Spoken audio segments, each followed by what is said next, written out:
We've got a couple months before the NFL draft, but we're not going to wait to draft our SEC quarterbacks for the upcoming college football season. Who's our number one pick? Will it be Arch Manning, Garrett Nussmeier, DJ Lagway, or Wild Card? Welcome into SEC Football Unfiltered, our podcast from the USA Today Network. I'm Blake Toppmeyer alongside John Adams. John, I can tell we are in the dog days of February because it has become a tradition of this podcast that we will do our little head-to-head draft as we try to create the best four deep of SEC quarterbacks. Now, these are not outbound quarterbacks. These are guys who are returning next season, and the crop of quarterbacks looks quite a bit different year over year. Last year, there were a lot of familiar faces. This year, there's a few proven guys, but a lot of new starters around the league. So you got a well-oiled strategy you've got hammered out coming into this draft? Well, I kind of know you're thinking on this. So I think you're higher on some quarterbacks than I am, and I'm probably higher on some than you are. So I do think the quarterback play could be really good in the SEC this year. I thought it was going to be better last year than it was, though. I thought last year it was a strong group of quarterbacks, and some of those guys didn't perform as well as I thought they would. I thought Nico Iamaleava with Tennessee would be a star right away, and he wasn't. Not all of that was his doing. He had offensive tackles weren't real interested in blocking people on a regular basis. Receiving core was mediocre on its best day, and so he had to deal with that. I think he'll be better this year. But so I think it's a pretty good crop of quarterbacks. Interesting. You might be a little higher on the SEC's batch of quarterbacks than I am. Maybe you're just a more optimistic person than me, John. If I'm not mistaken, I think you may have floored me last year. Didn't you take Nico with your number one overall pick last year when we did this?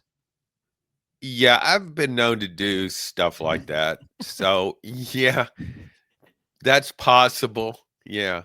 Yeah, it's possible. But before we get into it, John, I did some quick searching here. Uh-huh. And so let's grade our work. Get out your pencil and paper here. Here was my four deep of quarterbacks for this past season. With the number one overall pick, I took Carson Beck from Georgia, now at Miami. Then with my number two pick, I took Quinn Ewers. My three pick, I took Garrett Nussmeier. And my number four pick, I took Jackson Dart. And my memory was correct. You took Nico number one. You took Good move. Yeah. You took Jalen Milroe with your number two pick. Also not a great move. Milroe had a turnover bug this season. You had Brady Cook at number three. He was pretty steady about what we thought he'd be for Missouri. He got hurt, though. Durability yeah, that's true. Into this. So don't give me much credit for that. No. Yeah, and then you took Jackson Arnold from Oklahoma with your final pick, who was so bad he lost his job for a while and then had to transfer to Auburn. So, yeah, I'm going to declare myself the victor of that draft. You have any objection to that, John? No, that's fine. But judging quarterbacks, that's not an exact science. I mean, the guys that get paid a lot of money to do this decided that Tom Brady was a 6th round draft pick. Mm-hmm. Okay, so I always, anytime anybody criticizes me for my QB picks, I say, well, what about Tom Brady? I think I would have picked him before the 6th round. That's a fair rebuttal, but maybe I should be in the war room then for as well as I drafted quarterbacks last year. If you're saying it's so hard, I mean, I think my performance from last year, looking back on it now, was pretty good. I mean, I got Jackson Dart as a steal with the final pick out the door, and he had a really good season for Ole Miss. He really did, and with everything on the line, playoff berth waiting, one of the most talented rosters in college football. What did he do for you down there in the swamp, Blake? Yeah, well, the less said about that, the better. So well, let's just go over your picks again, okay? It looks pretty good on paper. Carson Beck, had a 6-game stretch where he threw 12 interceptions. Hey, his team made the playoff, John. Yeah, thanks to Gunnar Stockton. In the second half of the SEC game, I tell you what, I don't think Carson Beck's teammates would have picked him that high. Did you see how excited they were when Gunnar Stockton came in the game? You would have thought they just brought Jaden Daniels in the game. They were so fired I'm not up. in the market for locker room guys, John. I don't care about having a locker room guy. I want a big arm. Okay, all right, big arm. Okay, your second pick, Quinn Ewers. The second best quarterback on his own team. Oh, come on. Quinn Ewers took his team to the semifinal. I mean, the less said, the better about what happened in that goal line situation. Hey, I can still see that play. He looked like me moving to his left and in slow motion, and I think I'm going to cock my arm back now and throw a pass while I'm moving. Oh, who's this Sawyer guy coming? Well, how about my number 3 pick, Garrett Nussmeier? I mean, you can't blame LSU not making the playoff on Nussmeier, can you? I know he kind of imploded there in the second half of the Texas A&M game, threw a couple picks in the Bama game, but hey, how about that comeback he spurred against Ole Miss in that win in overtime, right? I mean, what are you going to do?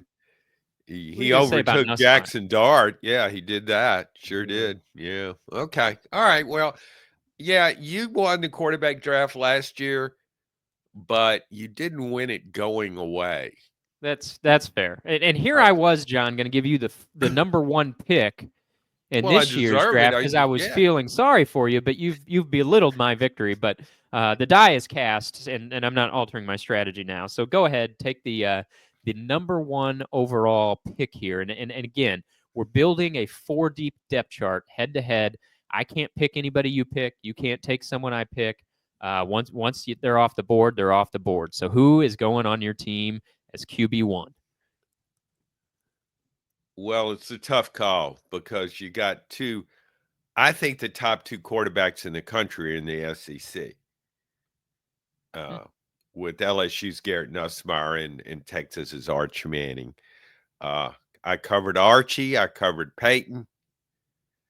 I won't really get to cover Arch, but unless the Knoxville News Sentinel can make a deal with the Austin American Statesman and bring a swap. You might need a raise if you're moving to Austin, John. Although Knoxville is getting more expensive by the day, but Austin, you better bargain for a raise if you're getting traded.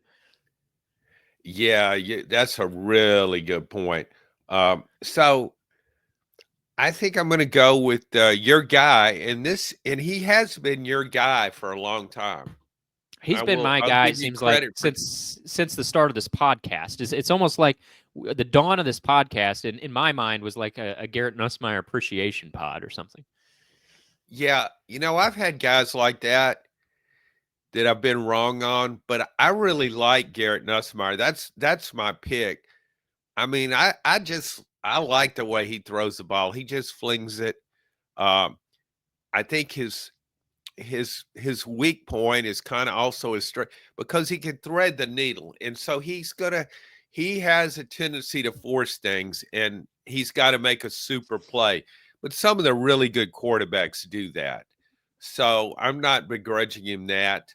And the other thing I like about Garrett Nussmeier is this core receivers he's got. LSU has never seemed short of receivers. I mean, it's like they've got this laboratory over there, and they concoct these receivers, and now, I mean, they're all just going on to the NFL. It's been that way, 6 years now, it seems like, maybe longer, going back to when it had Jamar Chase and Justin Jefferson.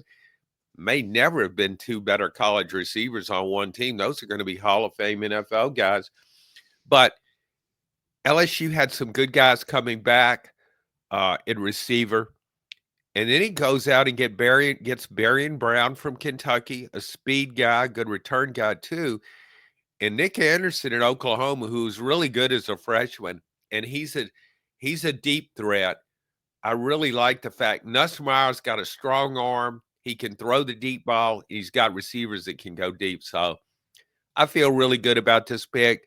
But if I'd have got second pick and you'd taken your guy, I'd have been okay with the next one. So I'm can't go wrong here. This one surprises me, John. You're stealing my guy. I'd already penciled Nussmeier in as my QB. Did you really? Yeah, I thought you'd go a different direction with your number one overall pick. So we're going to end up with much different depth charts than what I thought coming into this. But that's okay. We're spicing it up a little bit, and maybe mid-season I can engineer a trade to get my guy Nussmeier back on my team, because I feel a little lost without him. I've been riding him for riding his hand for this long. I feel a little bit lost without him. Is any chance KJ Jefferson might transfer in? He was one of your guys, wasn't he?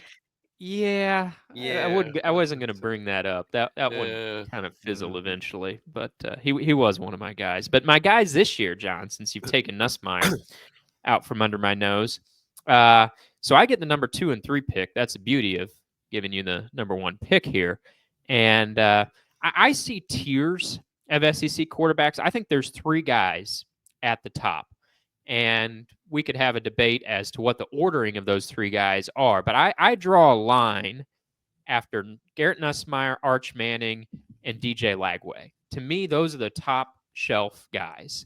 Some people, and I don't want to give away anybody's draft strategy here, but some people would put Lenoris Sellers in that top mix. I put him in the next tier. To me, the top tier are 3 guys: Nussmeier, Arch, Lagway. And so without further ado, I am taking, with my 2 picks here, Arch Manning and DJ Lagway. And I don't know who my QB1 is going to be, because I like both those guys. I think they both have tremendous upside. They're both mobile. I mean, Lagway is a true dual threat, but he showed he's a good deep ball artist too. I mean, he's got some improvement to make as far as consistency, accuracy, etc. But as far as big play potential, man, I love what Lagway brings to the table.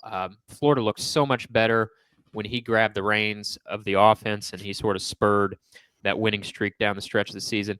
And then Arch Manning, I mean, enough said, right? We all know the upside there. It's not just the Manning name. I mean, that's hard to resist. But everything that we've seen from Arch is that the hype is deserved for him. He looks like a complete quarterback who can make some plays with his legs when he needs to. You know, he's certainly more mobile than Uncle Peyton. And, he was really, kind of a wrinkle in Texas's offense late in the season. When they needed a running threat at quarterback, they'd bring Arch in to run some read option type stuff. So he does enough with his legs to keep defenses honest. And I think he's, obviously a NFL caliber passer that scouts are going to be salivating over, come time this time next year. So there's my first 2 quarterbacks for my roster is Lagway from Florida and Arch from Texas. Yeah, I think the only problem I have with Lagway, it's not him. I really like, he seems to have that kind of intangible attribute, that kind of extra sense of where to move in the pocket, when to move up, when to move outside the pocket, when to throw it, when to run. I really like Lagway, and he's a strong guy. I think he can hold up against SEC contact. Billy Napier's his coach and his play caller, and I'm not enamored with him. Well, I'm not drafting Billy to coach my team, to be clear. Yeah, but you're stuck with him. You're stuck with your quarterback. See, you can't. Okay. I mean, wouldn't you rather have Steve Sarkisian and Arch Manning? Sure. Than Billy Napier and DJ Lagway. And the other thing is, Florida's receiving core could be pretty good, but I think Texas will be better. So I just, I guess I like Arch better in that situation. If you remove the receivers and the coach from the equation, though, John, and I mean, we can't really do that, right? The coach and the receivers are going to affect the season that Lagway has. But let's just say you're removing that from the equation and you're building a team from scratch. Do you agree or disagree with my assertion that there's this top tier of 3 quarterbacks in the SEC, some ordering of Nussmeier, Manning, and Lagway?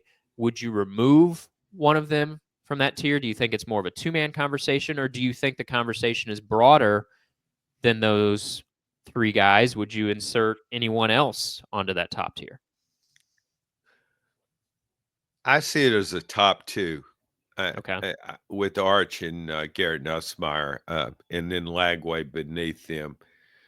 I guess I'm just, I mean, I like Lagway. I just don't know if he's going to be as good long term as Arch will be and as Nussmeier can be. I don't think there's any. I think Nussmeier and Arch are top 5 NFL draft picks. The one thing I would say, though, John, is Lagway had that hamstring injury against Georgia, and so I don't know that we saw the full DJ Lagway package all that often last season. Like, I mean, he came back after that injury. He missed the Texas game, but then he came back, for the final 4 games of the season, all of which Florida won. But, I mean, he was nursing that hamstring injury, so he wasn't taking off running, which I kind of like. I mean, it forced him to rely on his abilities as a passer, and, I think that was good to see. But, he'll be coming back healthy this year, won't have to worry about that hamstring injury.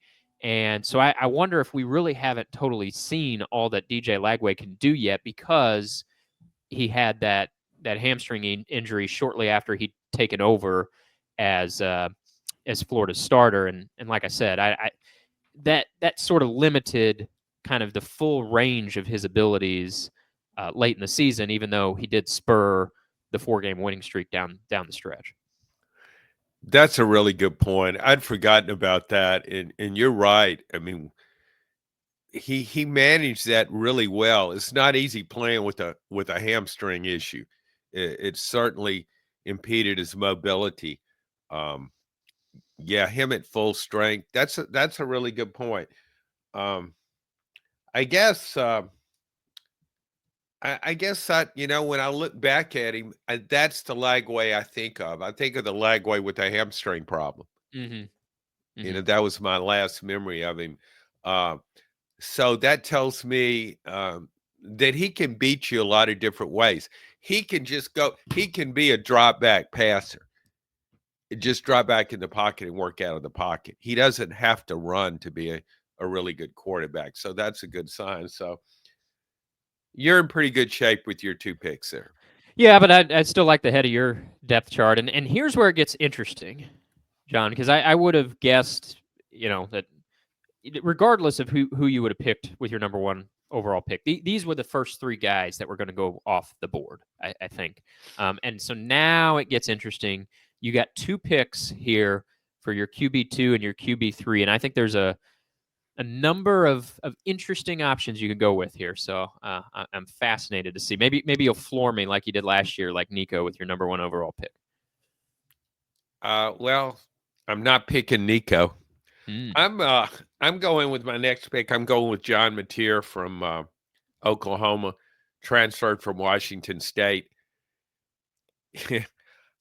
and this is kind of a contradictory pick, because I talked about Nussmeier and all the weapons he had at his command, and talked about Arch and Lagway, and evaluating coaching and as well as the receiving core and the complementary talent.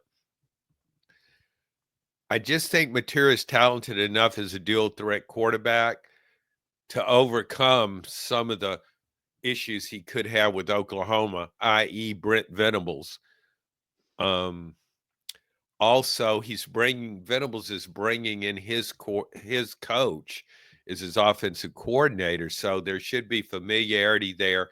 The receiving core has got to be better. Oklahoma's first top 5 receivers were all injured for much of the year. I've never seen anything like that. It was an epidemic.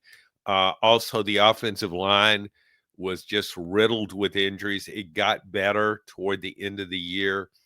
Still not an elite offensive line, but I think Oklahoma will be better. The ceiling is only so high with Brent Venables. That's pretty obvious. But I think this guy's really good, and I'm looking at what his predecessor, Cam Ward, did after transferring to Miami. Quite a playmaker and one of the top quarterbacks in the country last year. So I'll go with John Mateer. If I can pause you there, John, because I know you're sort of the expert on John Mateer, at least for someone living in the South. Like you watch more West Coast football, I feel like, than any Southerner I know. And this maybe is just your night owl tendencies. So I know you know a lot about Mateer. I mean, I'm blown away by his numbers, sure, and I think something you mentioned is huge. Brent Venables, even though we can make some barbs at what he's done at Oklahoma, and why on earth did Oklahoma give him the contract extension before last season? Totally unnecessary. But I think you hit on something key there. This was like a two-man package, getting not only Mateer, but he's bringing along with him his offensive coordinator from Washington State. So like, there's going to be no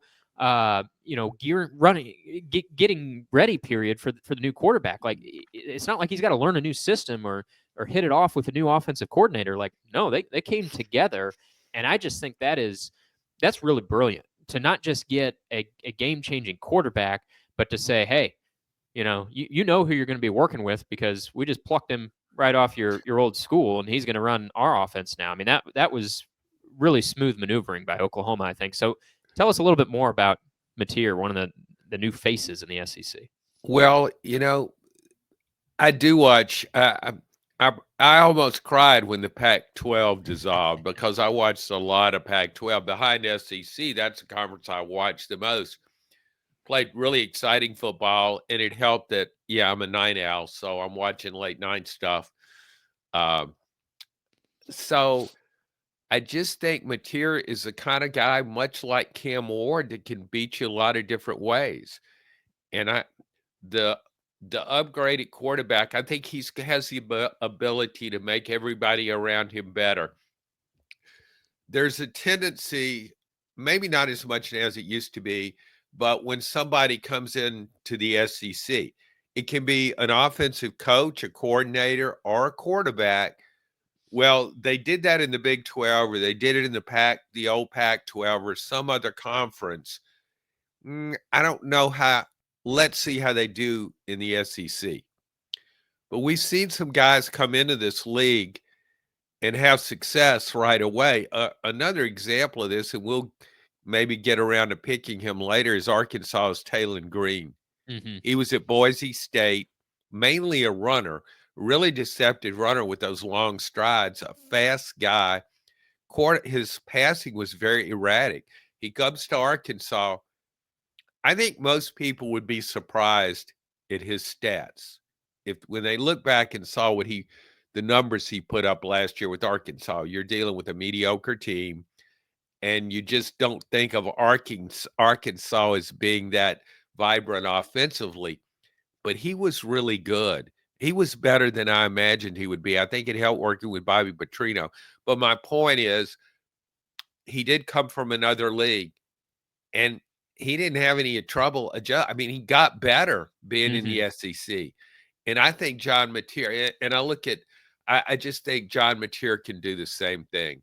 I'm not an expert on him, but those numbers, it's hard to argue with those numbers. Yeah, you're right, and he had a ton of rushing yards to go with his passing success as well. So, all right, well, John, you got another pick, and you were hyping up Taylon Green there from Arkansas. He's still on the board if you want him, or do you got something else up your sleeve? I've got something else up my sleeve. This was not my initial idea, but I thought about it more, and I'm going with Austin Simmons of Ole Miss. You just stole another one of my guys, John. Well, see, that was part of it. You knew he wasn't going to be there for your final pick. I wanted to not just help myself, but hurt you. So that was the strategy involved. I think it's a win-win for me. And I think that has a demoralizing effect on you because you thought you were going to get him, and now you don't, and so you may not be thinking clearly with your next pick. Uh, I, I mean, I saw this guy for one drive. Yeah. I mean, talk about a head turner. Yeah, he comes in against Georgia when Jackson Dart was out briefly. And I thought, Ole Miss is in trouble now. I mean, this is all about Jackson Dart being able to put up enough offense to beat Georgia. And here this Austin Simmons dude comes in. He's just throwing the ball, takes the team right down the field and scores. You would have thought watching that game, he'd been quarterbacking the Rebels all year. He's mobile. He's accurate. But the main thing that struck me about that, he's going against a really good defense. Tough situation. He goes in there and he had so much aplomb. He was just so poised in that spot. Look at Lane Kiffin's track record with quarterbacks. Look what he's done at Ole Miss with quarterbacks with Matt Corral, who was a favorite of both of ours. Mm-hmm. And then Jackson Dart. And I see where Austin Simmons, who is also a baseball player, has said, no, we're gonna set that aside for a while, and I'm just gonna play football. I think that's a smart move on his part. John, are you concerned at all with? I guess I'm playing devil's advocate to someone that I would have picked if he was available in the next round, but just to push against this a little bit and see how you counter. Are you concerned at all that Austin Simmons has only thrown 32 passes in his career, and half of those passes were against an FCS opponent? So who really cares? Let's throw that out. And so against FBS competition, he's thrown 16 passes, and doesn't mean he's not a potential star in the making. But does that concern you that you're going into this basically with kind of an unknown, a blank slate here with your number 3 pick? Yeah, it does, because I know where there have been times in the past where I've made decisions like this and proved very wrong with those. I guess I'm sometimes, I just see a guy and say, man, I like that player. This guy's going to be special. Yeah. And having And Lane Kiffin there, it does help because, like you said, his track record with quarterbacks is pretty polished. I mean, I think you know what the floor of a Lane Kiffin quarterback is going to be. We don't know what Austin Simmons' ceiling is going to be. I think could be phenomenal, could be just he's a good quarterback, not great. But I think I would feel comfortable with the floor of a Lane Kiffin quarterback being pretty reliable. I mean, it's been quite some time since Lane Kiffin hasn't had a quarterback to hang his hat on. yeah, Lane Kiffin has a lot to do with this pick, and also the fact that Ole Miss has a good receiving core. Just as he's done well with quarterbacks at Ole Miss, he's really stocked up on wide receivers, Mm-hmm. and he's constantly bringing them in for the portal. You look at how those guys fared last year. I mean, Trey Harris, Jordan Watkins. Yeah, he's good. Kiffin is, I think, a really good talent evaluator when it comes to the pitch and catch game, receivers and quarterbacks. And the other thing, I mean, I've probably raised my opinion in a way of Lane Kiffin, even though last year I thought he had one of the best rosters in the country, and they didn't make the playoff. I think I pull back from that and look big picture at what he's done at Ole Miss compared to what the history is. And I just think that's a really good way to evaluate a coach, what he does at a school compared to what that school's history has been. And I just think he's been really good there. And at one point I thought, well, he had that first 10-win season. I thought, this is great, but maybe a little flukish. I don't think it's flukish now. I think he can win 10 games again next year. So So I feel I feel pretty good about those two, my second and third picks, and especially since overall the fact that I've taken two guys you really liked. Yeah, you have. And actually, as we're talking here, John, we got 5 quarterbacks off the board. Still Uh-huh. 3 more to go. I got the next 2 picks, and then you get the final pick. But as I look at these first 5 guys off the board, Nussmeier, Arch Manning, DJ Lagway, John Mateer, and Austin Simmons, I'm starting to feel a little bit better about the crop of quarterbacks in the SEC. Maybe as we're talking through this, I'm kind of coming along to where you were at the beginning of this pod, feeling sort of bullish on SEC quarterbacks. I mean, these are 5 guys that I really like. Now, Simmons, like I said, is a little bit more of a risk because he hasn't played much, but the other 4 guys I think I've seen enough of to think that they're going to be really nice quarterbacks, and I believe in the upside of Austin Simmons. So now here it gets interesting. I get the next 2 picks, and then you'll have the final one. So with my next pick, I'm going to take the guy that many people doing these ranking lists would probably rank as the number 4 quarterback in the SEC, but we do our draft a little bit differently. We can take whoever we want to fill out our depth chart, but I feel like the best quarterback available at this point is Lenora Sellers from South Carolina. I like those dual threat guys, John, and Sellers. I mean, I thought continued to get better as the season progressed. Didn't look great in South Carolina's opener in a tight game against Old Dominion, but as the season went along, I thought he really kind of came into his own. I don't know what the ceiling is for him. I don't know if it's that much higher than what we saw this season, but if he could just replicate what he did this year, I think he's a pretty good number 3 pick for me. I mean, you go back to that Clemson game. John, Sellers had 166 yards and 2 touchdowns rushing, and then he had 164 yards through the air. So he had over 300 yards of offense split between the ground and the air. But he can also hurt teams just as a passer. Against Missouri, he threw 5 touchdown passes, had over 350 passing yards in the game against Missouri. So I feel like as my number 3 pick here, I'm not asking him to go out and lead the team in week 1, but I feel like I'm kind of getting a steal here with his well-rounded abilities in round 3. Yeah, I agree with you on that, and I think that's one of the reasons I'm kind of high. One of the reasons I'm kind of high on this quarterback crop in the SEC for next year. A quarterback can rush for 167 yards or whatever he had against Clemson. I mean, that gets your attention. He's one of these guys that, he's accurate, but he drops back in that pocket and things break down. He can take off and really do some damage. I really had I could have flipped a coin with him and Austin Simmons because he's done more. And I'm basing Austin Simmons' pick on his potential and also on his system and his coach. I don't think Lenora Sellers has as much help. And that I think that makes his numbers that more impressive last year. His receiving core was okay, but I didn't think of it as elite.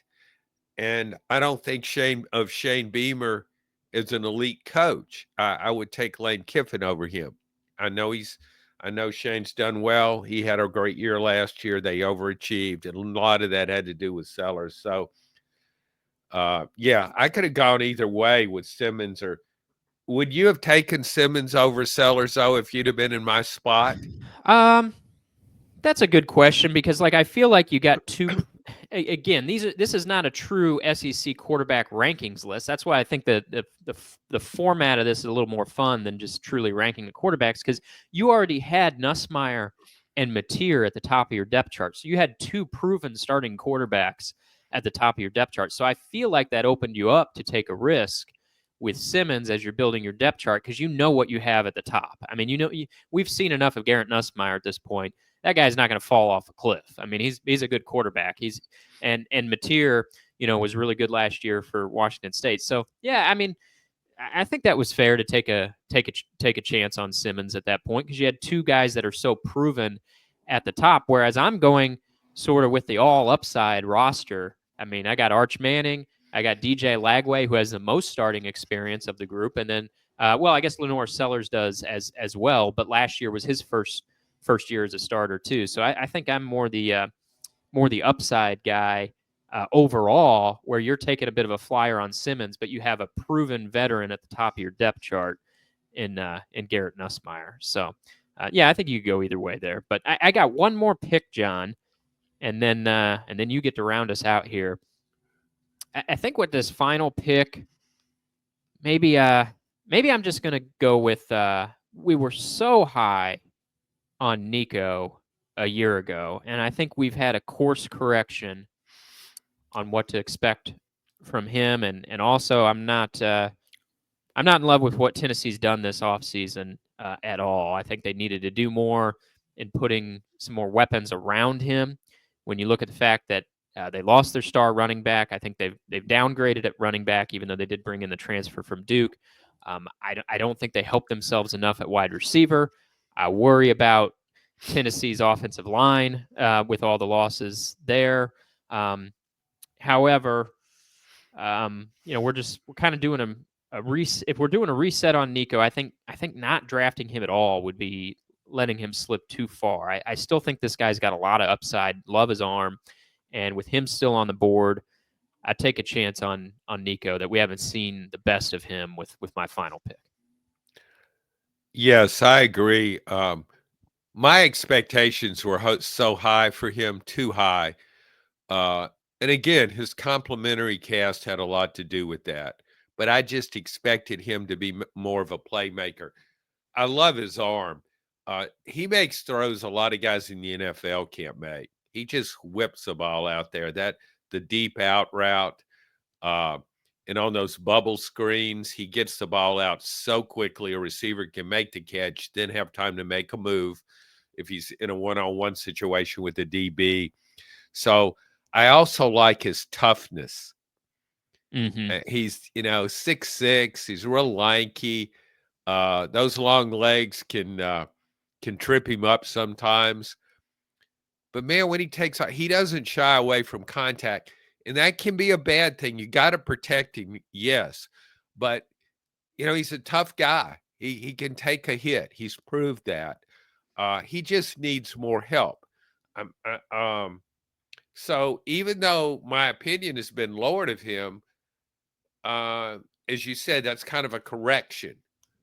But I was looking at Heisman odds the other day, and he was tied for third. It's amazing, isn't it? Yeah. FanDuel, yeah. Maybe that speaks to Tennessee fans, the ravenous fan base that they are, just throwing some money around and juicing those odds a little bit. Well, I mean, and he was behind the two guys we had at the top of our draft, and Garrett Nussmeier of LSU and Arch Manning at Texas.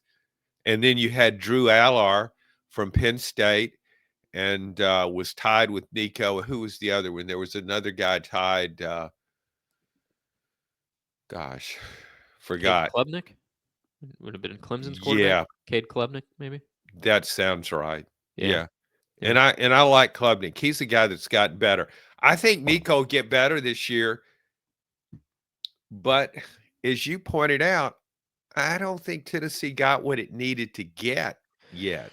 No, and I wish they'd turn him loose to run it more, because I think that, it makes him so much more dynamic. It threatens the defense so much more when you think he can take off and run, because he can do that. I mean, we saw him do that against Ohio State because he was really the only semblance of offense they had against Ohio State, and they let him run it some. It was the last game of the year, but I think they worry about what they have behind him, and they worry about him getting hurt.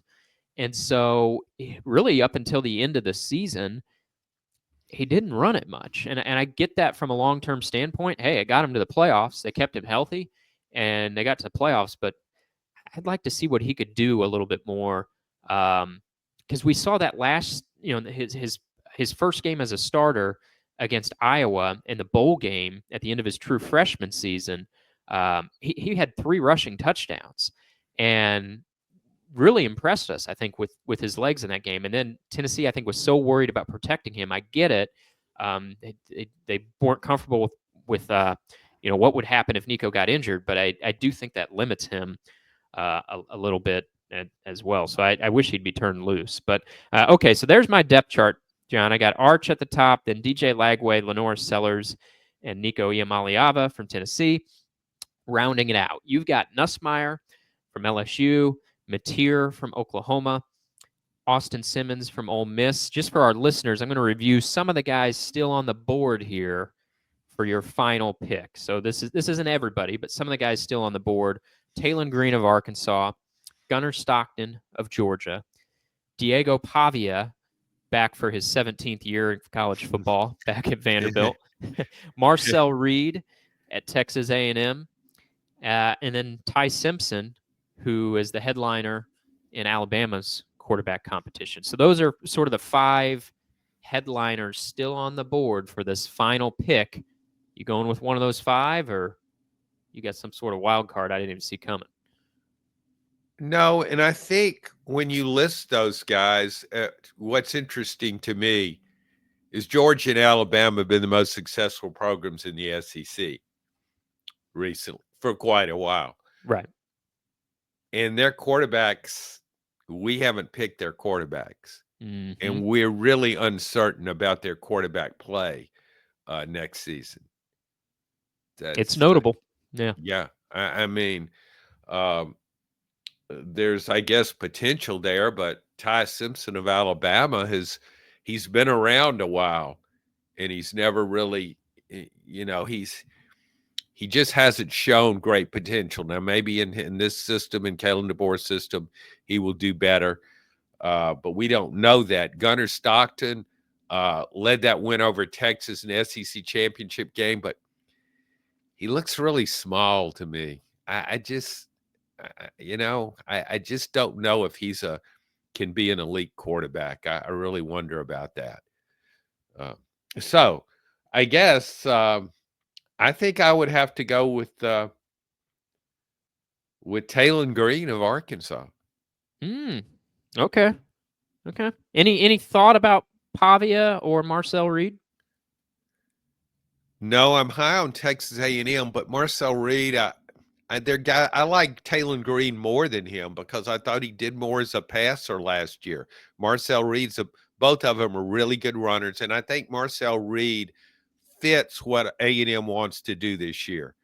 It's going to have 3 good running backs, and then you throw in a running quarterback and an offensive line that's good at run blocking.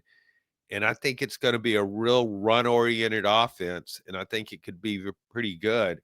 I think with Talon Green, though, he really surprised me last year. I just wasn't expecting that. He engineered that win over Tennessee, wasn't there at the finish, but he made plays. And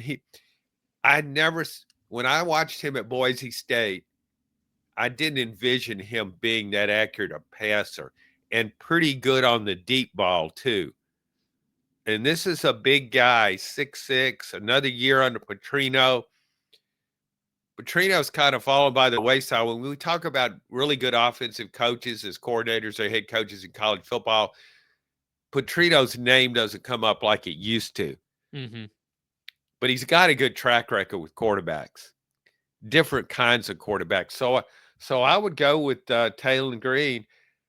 And, I still wouldn't consider Simpson. If I had another pick, I'd take Jackson Arnold of Auburn.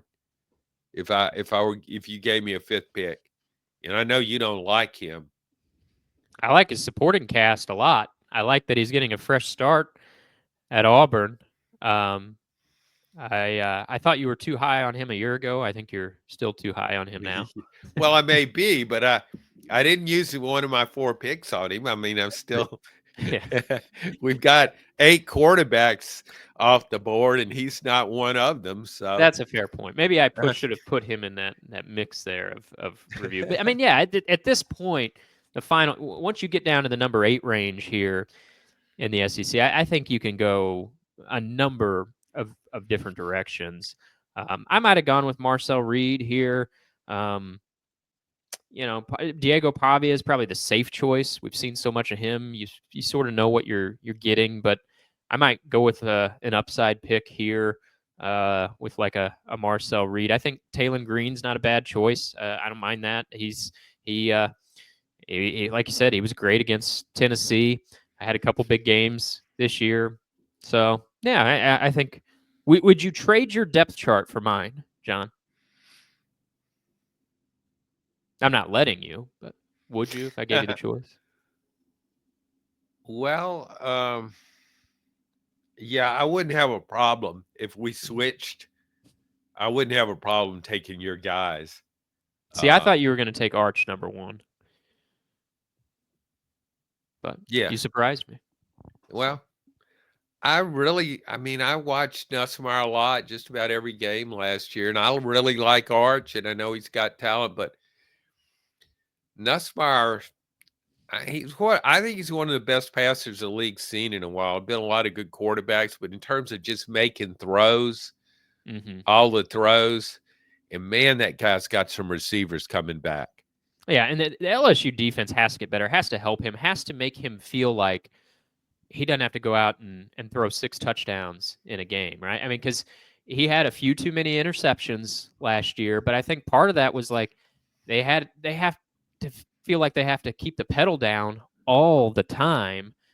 He's got to get some more support on that side of the ball. If they can improve on defense, which they've made a lot of additions, both sides of the ball in the transfer portal, they don't have to be the SEC's best defense. If they improve, to the middle of the pack, I think on defense, to me, LSU's a playoff team, and you get Garrett Nussmeier in the playoffs with his abilities, who knows what could happen. So, all right, John, we will review how we did a year from now and hand out the gold stars next February.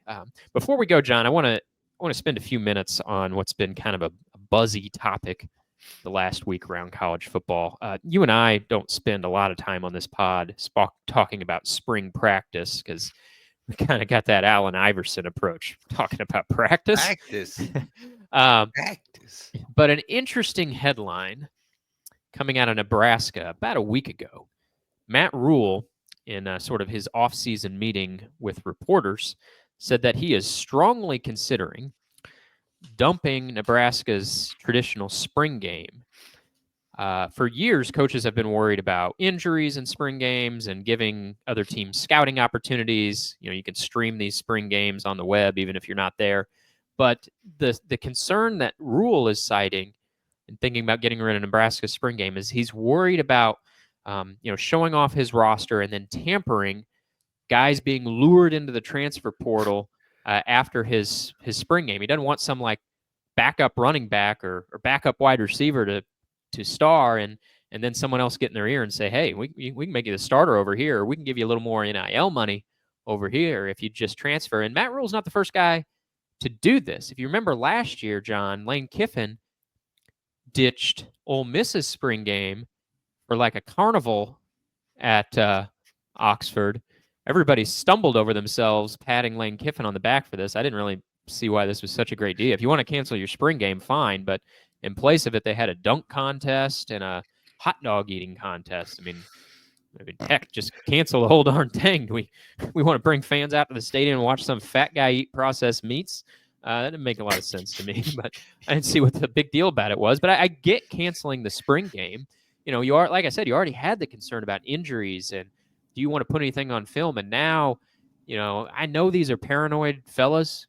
Coaches they think their own shadows trying to cheat against them. I feel like maybe it's because they know they're so busy cheating, they just assume everybody else is too. So I get the concern.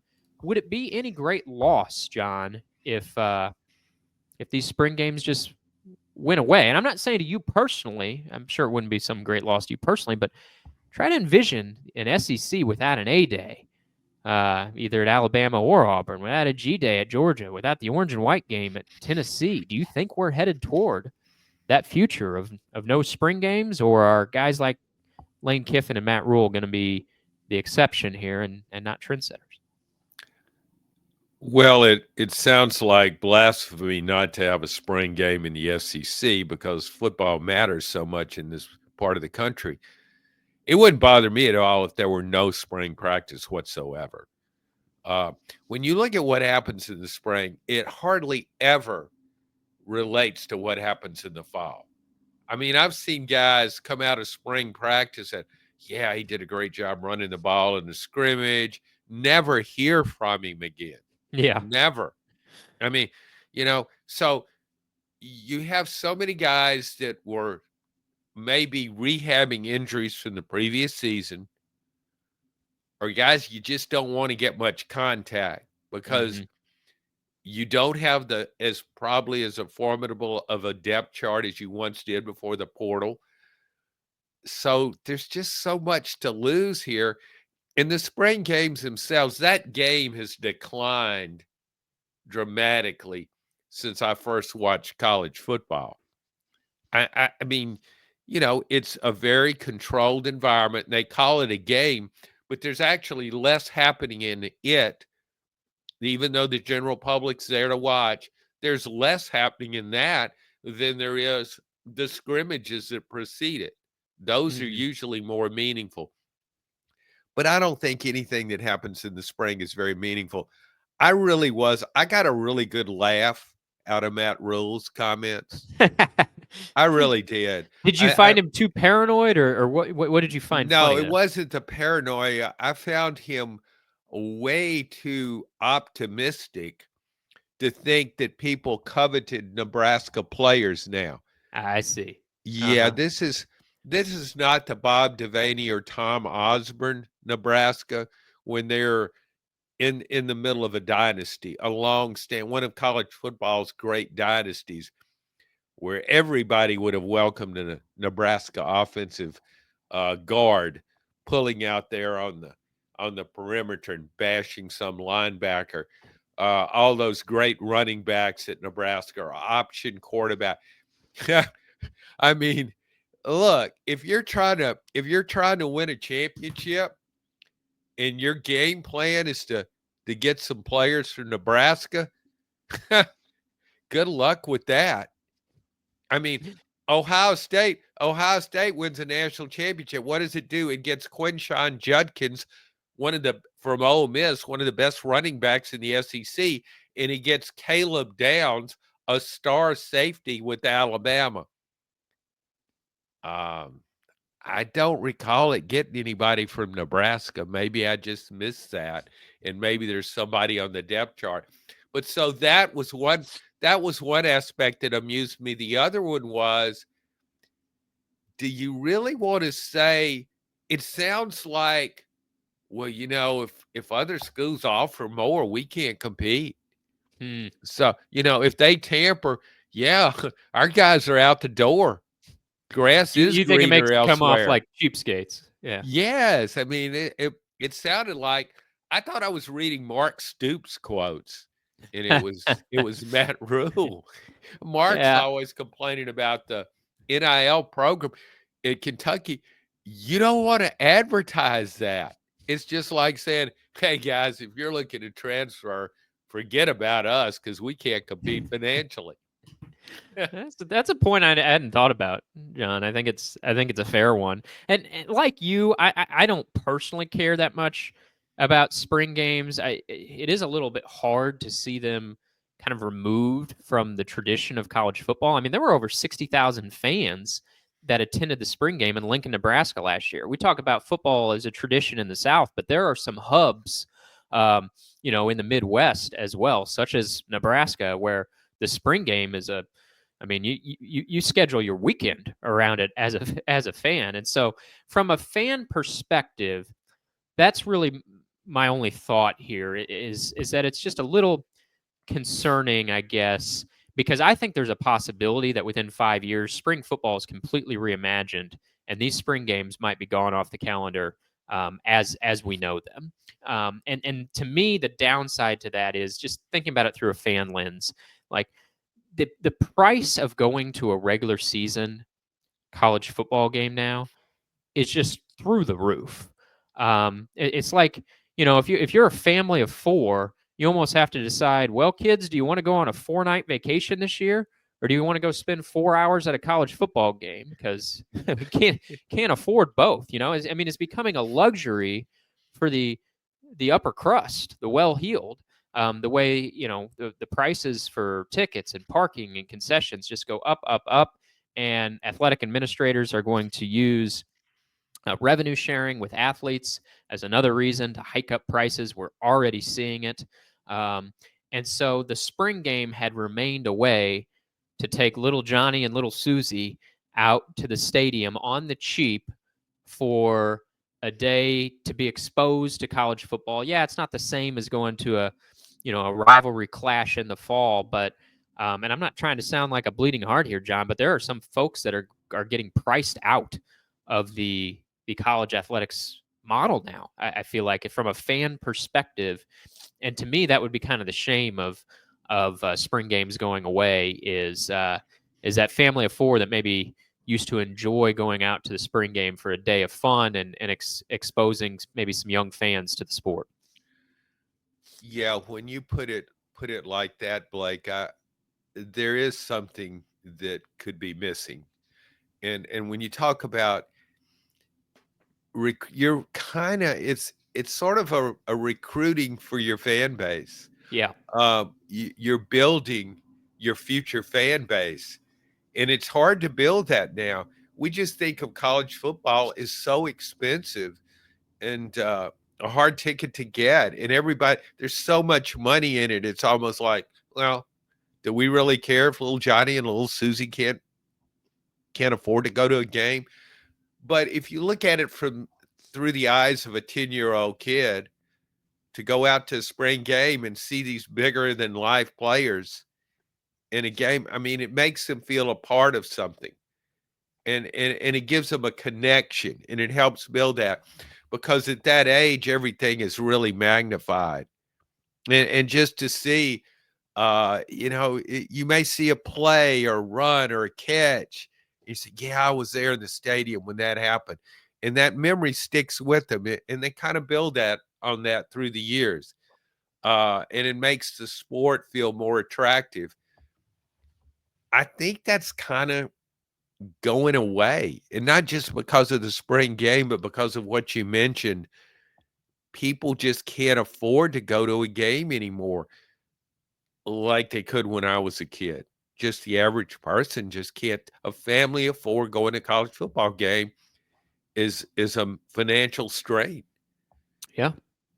I think we just made our first passionate argument for spring football, in particular spring games, John. But who would have thought that would happen? Who would have thought? We just never know where we're going to head on SEC Football Unfiltered. We hope you'll stay with us throughout the offseason, and let us know if you don't like our quarterback picks. You can reach out to us. We may not respond, but we'd love to hear from you. Thanks for listening to SEC Football Unfiltered.